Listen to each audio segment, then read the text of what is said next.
છેલ્લા એક અઠવાડિયાથી દેશભરમાં ઇન્ડિગો એરલાઇન્સની ફ્લાઇટ સતત રદ થાય છે. 5000થી વધુ ફ્લાઇટ રદ કરવામાં આવી છે. આનાથી પેસેન્જર ગ્રાહકોમાં ઇન્ડિગો એરલાઇન્સ સામે અસંતોષ અને આક્રોશ ભભૂકી રહ્યો છે. ઇન્ડિગો એરલાઇન્સની સેવામાં ખામી, બેજવાબદારી અને બેદરકારીના કારણે લાખો અસરગ્રસ્ત ગ્રાહકો ભોગ બની ગયા છે.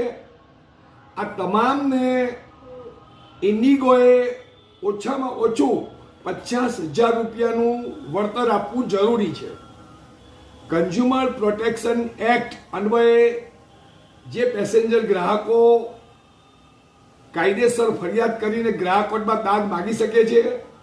ગ્રાહક સુરક્ષા અને પગલાં સમિતિના માધ્યમથી અમે રાષ્ટ્રીય ગ્રાહક જાગૃતિ અભિયાન શરૂ કર્યું છે.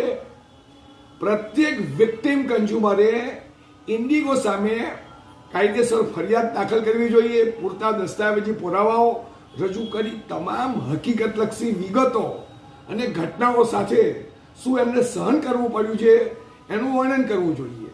તો કન્ઝ્યુમર કમિશન ચોક્કસ વળતર અપાવશે. બીજી બાજુ કેન્દ્ર સરકાર અને ડીજીસીએ અસરકારક નિયંત્રણો અને નિયમનો કરવા જોઈએ. એરલાઇન્સ કંપનીઓ હવાઈ ભાડામાં મનસ્વી અને મનમાને ભાડા વધારા કરે છે. બેફામ અને બે રોકટોક ભાડા પર સરકારનું કોઈ નિયંત્રણ અંકુશ નથી. તો સરકારે હવે વટહુકમ બહાર પાડીને ભાડા નિયમન કરવાનો સમય પાકી ગયો છે. કન્ઝ્યુમર પ્રોટેક્શન એન્ડ એક્શન કમિટીના માધ્યમથી અમે માનનીય પ્રધાનમંત્રી શ્રી નરેન્દ્ર મોદીને અપીલ કરીએ છીએ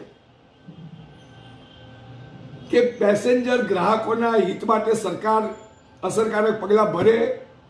અગાઉ પ્રધાનમંત્રીશ્રીએ જાહેરાત કરી હતી હવાઈ ચપ્પલ પહેરનાર વ્યક્તિ બી હવાઈ મુસાફરી કરી શકશે. પણ આજે જે લૂંટફાટ ચાલી રહી છે અને પેસેન્જરો જોડે લૂંટફાટ કરી રહી છે ત્યારે કોમન વ્યક્તિ હવાઈ મુસાફરી કરી શકે એ દિવા સ્વપ્ન બની ગયું છે.